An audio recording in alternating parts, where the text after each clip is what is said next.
Oh, mga kaibigan, ito po ay nangyari doon sa Rockwell, no, kung saan ininsulto daw si Commissioner Rowena Guanzon, no, kaya nakipagbardagulan siya doon. So ito naman yung paliwanag niya kung bakit yun nangyari. Good morning. Thank you sa mga nag-alala sa akin. At nag-video lang ako ngayon, kahit short lang ito, just to assure you that I'm okay. Mataas ang blood pressure ko kagabi, pero it's stabilized naman.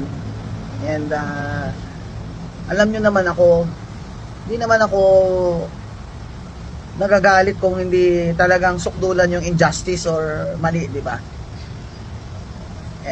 Si BBM nga, di ba?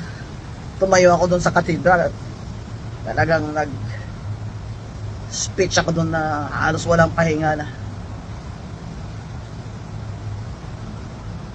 Banat talaga. Ito, hindi naman pwedeng palampasin yun pag ilaalipusta ka na. Dinidefend ko nga ibang tao pag ginaganon sila, sarili ko pa kaya. Sabihan ba naman niya ako sa Rockwell Mall na you're coughing, you should leave the mall, you should stay at home. Ha? Doon yun nagsimula. Saka ang dami kong kilala doon sa Rockwell Mall. Nakapaligid doon yung mga residents doon. Kilala ko yan sila, kilala nila ako.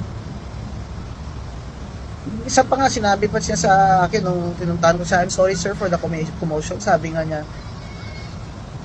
Miss Guanzon, gumanon pa nga. Ibig sabihin, napahiya talaga ako doon sa ginawa ng taong yun.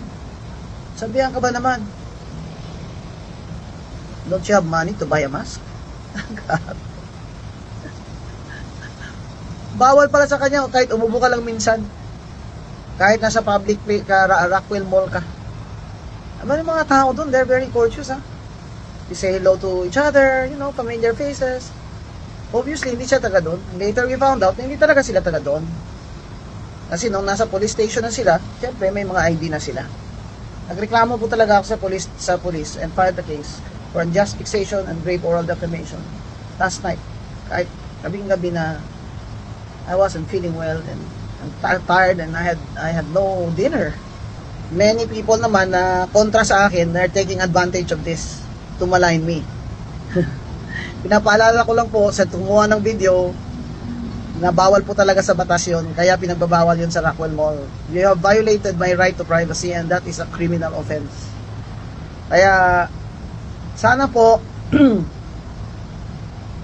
pag nakita nyo yung video ko later, maybe later this afternoon, ay mas makita nyo yung yung buong katotohanan and story, and you can comment and if you like to defend me in any Facebook post. Thank you very much. I'm okay. I'll just rest today. Yun, binastos pala, no? Tapos kung ikaw ay dayo lang naman dito sa Pilipinas, tapos mambabastos ka ng mga citizen dito, putang ina naman men, wala ka na talagang respeto. Tapos ang problema ngayon, yung mga kakamping at yung mga loyalista ng bangag, sinasabi nila ang liit daw ng utak ni Guanzon kasi nga DDS daw. No, for your own information, hindi po siya DDS. No, kakamping po si Guanzon. It's just that yung pagiging kakamping niya, hindi yung hindi maliit ang utak, no? Ngayon, sinasabi nila bastos daw si Guanzon. Talaga? Tapos galit na galit tayo kapag tayo ay minamaliit ng mga banyaga. Tapos pag meron namang nag-stand up laban sa mga banyagang ito, sasabihin naman ninyo ngayon na walang mundo, walang pinag-aralan. Tangina naman hindi magre-react si Guanzon ng ganyan kung hindi siya magre-react ng ganyan kung hindi siya nabastos. Sabihan ka ba naman na you are contagious, umalis ka dito, ibansa mo to di ba?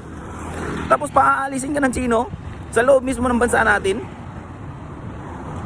no? Binobomba tayo ng tubig doon sa West Philippine Sea, tapos pati ba naman dito sa mismong loob ng bansa natin palalayasin tayo ng Chino. Tangina naman no? Never naging ano eh, never naging DDS si Guanzon. Basahin mo yung mga post niya. May laman kasi, no? Yung pagiging kakamping kasi niya, no, may reservations 'yun. Hindi porket kakamping siya, itotolerate niya yung mga maling pulisiya na, o mga paniniwala ng mga kakamping, yung mga kakamputa. Tangina naman men.